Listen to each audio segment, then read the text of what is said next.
Today marked the start of RTX 2020 at home, and the first panel to kick it off was the RWBY panel, in which we got a bit more information about RWBY, some more RWBY-related content and merchandise, and another preview for RWBY Volume 8, which of course does contain spoilers for the RWBY series, so I'll leave that to the end of this video and give a spoiler warning before I start talking about it, but I'll leave a timestamp here in case you guys just want to skip ahead to see my breakdown and analysis of that preview. But before you guys click ahead or click away from this video, there are some very important dates that I think you all need to be aware about. In particular, the release date for RWBY Volume 8 being November 7th, 2020. A little bit later than Volume 7's release date, as I believe that was October 27th, 2019, but with Volume 8, it's going to have 14 episodes, whereas Volume 7 only had 13 episodes. So, RWBY Volume 8 is going to run a little bit longer into 2021, and there's just going to be more RWBY content to analyze. So I'm really looking forward to Volume 8, and hopefully you all are as well. And speaking of RWBY Volume 7, we also have the release date for the DVD Blu-ray release of Volume 7, which is September 22nd, 2020. So, in pretty much just a week from today, this should be available on Amazon, online, and wherever you decide to purchase it from, so another thing to look forward to. We also got news of a video game release for the RWBY series. Although it's not an official release date, sometime in 2020 there is a video game planned for release in conjunction with Rooster Teeth and various other companies. Supposedly it's going to be set in Volume 7 of RWBY. They said that there were some gaps that they could fill in there and fit another side story into. Whether this is going to be canon or not exactly sure just yet, but I am really looking forward to this. Now, it is a tentative release date for 2021, so it might be delayed because, you know, the world is kind of in a bit of a flux right now with everything going on, but still something I'm looking forward to. It's going to be released online and on console, so definitely something I'm going to pick up when I get the chance. And then throughout the panel, we got a lot of different merchandise drops for the RWBY series. Different t-shirts and collaborations, hoodies, Yang's bomber jacket, we got tiki mugs, etc. A lot of different things that were released, and if you guys are interested in picking that up, you can always go to store.roosterteeth.com. I actually bought this shirt here, the Neo Shatter shirt that was available before. I don't think it's available now. I just checked before making this video, so hopefully it'll be released at some time in the future, as it's a hoodie or a shirt that I am really a fan of. But there's also, you know, cosplay hoodies that are currently available for Neo as well as for Penny, so plenty of different merchandise, and it seems on the RT store there's some RWBY clearance and there's some RTX exclusive stuff, so definitely make sure to check that out if you guys want to pick up some RWBY merchandise. I can personally vouch for the quality of the t-shirts. They are fantastic. They feel very comfortable. The designs last through numerous different washes, so definitely make sure to check that out. And before you guys ask, no, this video is not sponsored, but it could be if Rooster Teeth so happened to contact me using the email linked on this YouTube channel. Personal plug there, but still, go to store.roosterteeth.com, support the show that we all love and the company that makes it. But the most important merchandise that was revealed in this panel for the RWBY series was Rooster Teeth's collaboration with the Good Smile Company. They are producing figures for Ruby Rose and Weiss Schnee currently, and from the looks of it, they're very detailed figures. I'm certainly going to pick up both of these at some point in the future. I'm probably going to pre-order them after filming this video, and hopefully Yang Xiaolong, Blake Belladonna, other members of the RWBY series like Neapolitan, Roman Torchwick, etc. will be coming later down the line, but for now we have Ruby and Weiss, as well as all 4 of the members of Team RWBY in Nendroid figures. So there's plenty of figures to pick up from the Good Smile Company in their collaboration, and we also have a new expansion for RWBY Combat Ready. Team Juniper is going to join the game, and that's another thing I'm looking forward to. I'm planning on doing a giveaway eventually for RWBY Combat Ready, just waiting for, you know, shipping to be a bit more stable in the world to do so. That will include everything included in the Kickstarter campaign, but for now, the Team Juniper expansion will be released later on. Probably will be available at the Rooster Teeth store, not exactly sure at the moment, but another thing to look forward to. Now, there were a couple other important dates that were revealed in the RWBY panel. Not exactly sure if you guys would consider this spoilers, but we have the birthdays for all of the main 4 girls of RWBY. We already knew Ruby Rose's birthday being October 31st, but we now have Weiss's birthday, which is May 15th. Blake Belladonna's birthday is January 19th, and the birthday of Yang Xiaolong is July 28th. being a Leo just absolutely fits Yang's personality completely. I'm not really into, you know, astrological sign analysis, but Yang being a Leo just sounds like it makes sense. And then we also got some other RWBY information about a couple semblances in the RWBY series, which this is probably the start of the spoiler warning for anyone who doesn't want to know anything about, you know, things in RWBY that haven't been actually shown in the show, but technically I guess both of these have, but we are going to be talking about Watts and Ironwood. I'm going to make a specific video on Ironwood, but we have confirmation that Watts himself does not have a semblance. I made a theory video specifically on what Watts' semblance could be. I theorized that it was electrodominance, and since he doesn't have a semblance or hasn't unlocked a semblance, it technically could be electrodominance, and I technically could be right. But according to Miles Luna, Watts didn't think that it was worth his time to focus on unlocking and developing a semblance, which given Watts' personality, that kind of makes sense, though depending on what his semblance could be, it could be very useful in developing different technologies and things like that. But given Watts, it makes sense that he would take that route, focusing more on his intellectual designs, and we did get confirmation as well that he does have martial arts training, which was definitely on display when he fought against Ironwood and was able to fight close combat with him for a short time at least. And then we got confirmation on Ironwood's semblance. It is named Metal, and it is a passive style semblance, essentially a form of iron will, which definitely makes sense for Ironwood, that whenever he focuses on a specific goal, something that he really wants to achieve, his semblance allows him to pretty much laser focus on that and push forward through things like, I don't know, searing the flesh off of his arm to achieve that goal. So we have seen his semblance at work throughout the course of Volume 7, and I'm curious to see if anyone could pick up on any other moments in Volume 7 or perhaps Volume 3 when Ironwood was shown there, if his semblance played a factor, or if you guys think it played a factor. I'm going to make a separate video on this, but I'd like to hear your thoughts before I actually make that video. It is worth it to note, though, that I did make a previous theory video on Ironwood's semblance, and it turns out that none of them were correct, but still some interesting ideas were presented there if you guys want to check it out. And now we will get into the Volume 8 preview that was released in the RWBY panel. This one, it's only about 45 seconds long, but there is a lot of information that's contained within it that could spark a couple theories here and there. If you guys want to see me expand on any of the ideas that I'm about to go into, let me know down in the comments and I will make a specific video about that. We still have over a month and a half until RWBY Volume 8, so plenty of time for more theories, and I definitely have more in store. But this starts off, and the voicing that is over it is a conversation between RWBY, Ren, as well as Ironwood and Salem. Not necessarily a conversation, but people's thoughts on the matter. RWBY saying that now that Salem is here, she's out in the open. She's not hiding anymore, and that means that the rest of Remnant is in danger. It's not just Atlas anymore. We have to warn the rest of them.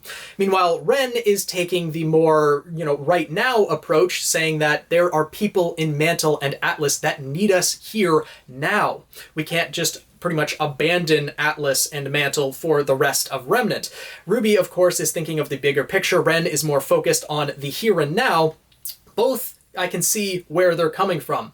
The rest of Remnant does need to know about everything going on. The best way to do that would, of course, be Amity Coliseum, as it's sorta, kinda, almost complete, with the radio tower going to be the central communication tower, launch it up into the atmosphere. They've been bringing supplies there, dust, etc. throughout Volume 7, so it could be close to ready to launch. And if they are able to get that into the air, then that would be the easiest way to be able to tell everyone in Remnant that Salem is coming. And we also see the two different groups that have formed out of our main characters. We saw in the previous Volume 8 preview that there is Yang, Jean, Ren, and Oscar that are traveling together, and now we see the other group, that is RWBY, Weiss, Blake, Nora, and Penny. And in this trailer, or this preview, we see that all of them are prepared for battle, or at least they see something and ready all of their weapons, and Penny is a bit confused, or looks a bit conflicted about what exactly they're doing. My guess, it looks like this is almost Ironwood's office. Maybe they went to confront Ironwood, maybe it's Winter, maybe it's the other members of the Aesops, etc. And everyone readied their weaponry, whereas Penny didn't feel the need to.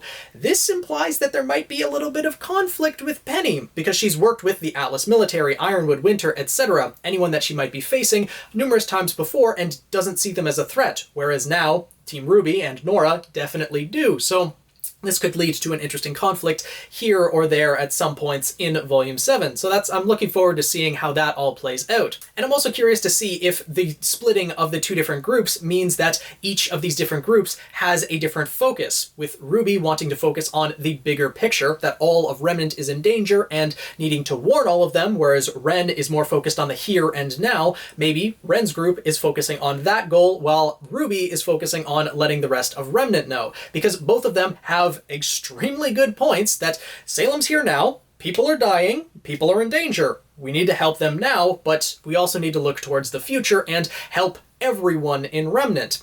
Vacuo is still standing strong. They still have the Relic of Destruction underneath the school. They still have their headmaster and a functioning Huntsman Academy with many different students there. Atlas Academy is, in theory, still functioning, probably not with Salem's takeover, as it does seem that Salem was able to take over all of Atlas and the people of Mantle are having to flee and run for cover, trying to find a place to avoid Salem and her army, so maybe there wasn't an extreme conflict right out of the gate, but we'll see how things play out when Volume 8 begins.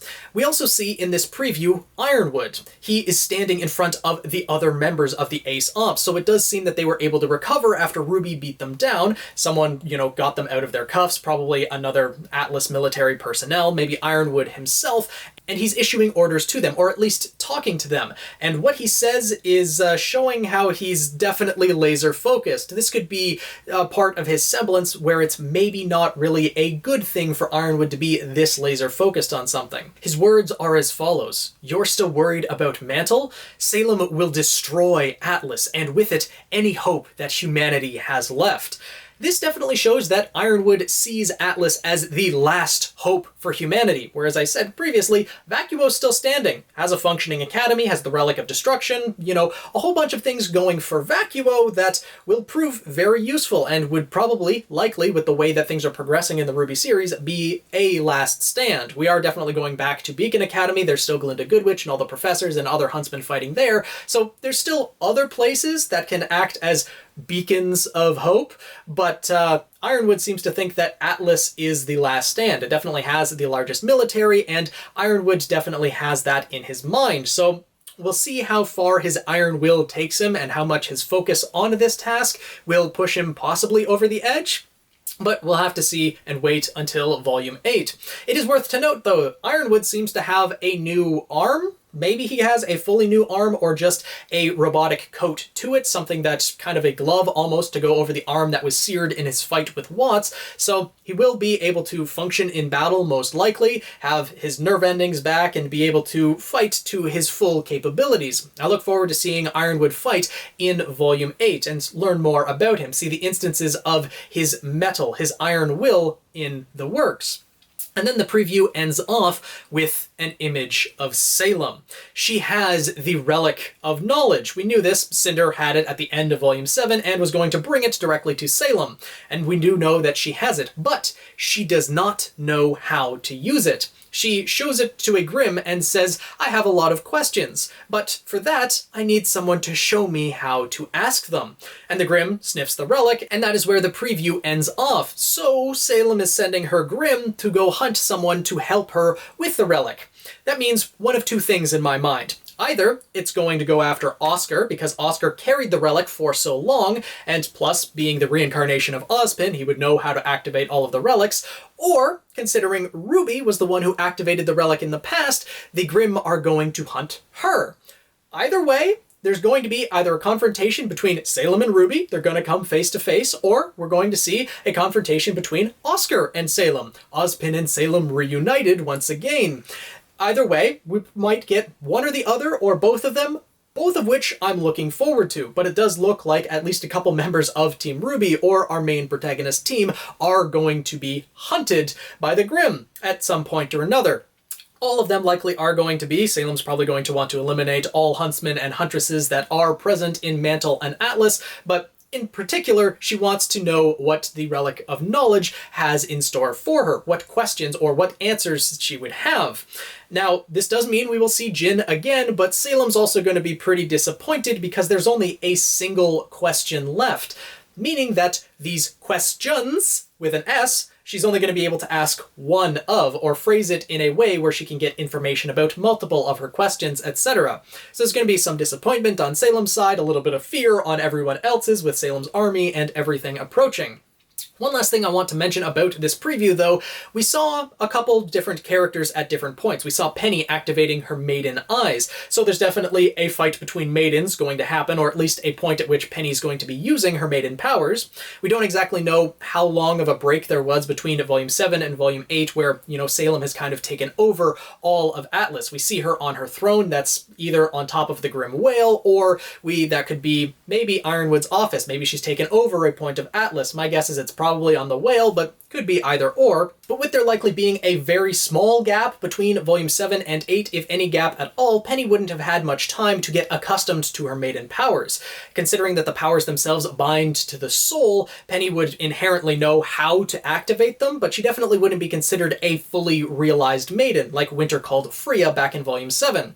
So she may not have as much accessibility to her power or as much control over her power as Cinder might. When Cinder activated her maiden powers and fought against Ozpin after obtaining the full maiden powers back in Volume 3, she had already had a portion of the maiden powers for a while, and thus when getting the rest of the maiden powers, she would have had more experience using it, hence why she was able to go head-to-head with Ozpin at that time, etc. I'm curious to see how things will break down with the maiden powers. We also see a brief image of Cinder, but notably, we don't see anything in these trailers about two very important characters that a lot of people, I'm sure, want to know about, that being Crow Bronwyn and Neapolitan. Nowhere in this preview or in any of the previews we have gotten so far. I want to know what's going on with Crow, and I want to know what's going on with Neo. Neo was very unhappy with Cinder after Cinder just took the relic without even so much as a thank you. Whether Neo has defected from their side, whether Salem has figured out that Cinder wasn't actually the one who obtained the Relic of Knowledge, I'm curious to know what will happen when Salem finds that out. Probably more disappointment in Cinder, possibly Salem wanting Neo to be on her side because she's more useful. And I want to know what's happening with Crow. Last we saw of him, he was mourning Clover's death, but also having a lot of pent-up anger towards Ironwood, blaming him for the events that unfolded. We also didn't see Tyrion. We also didn't see Watts or the rest of Salem's army. So there's a few things at play that we didn't get any previews on. Maybe we will see when there is an official trailer for Volume 8, probably going to be released somewhere in October, maybe a week before Volume 8 itself releases. That seems like what happened with Volume 7, so we'll still get a full trailer. I'll definitely do my breakdown of that. Let me know your thoughts on the RWBY panel from RTX 2020 at home and the Volume 8 preview. Is there anything that you guys have to add to my analysis and breakdown? Are there any parts that you want me to expand on in its own video? I definitely plan to do that with Ironwood Semblance and the instances that we may have seen his metal at work, but I would love to know your thoughts down in the comments below. Make sure to subscribe to keep up with everything on the Phoenix Knight YouTube channel. Join the Guild of the Eternal Flame. Tweet me at Phoenix Knight 7. Join our Discord server as well, linked in the description below, and I'll see you guys in the next video.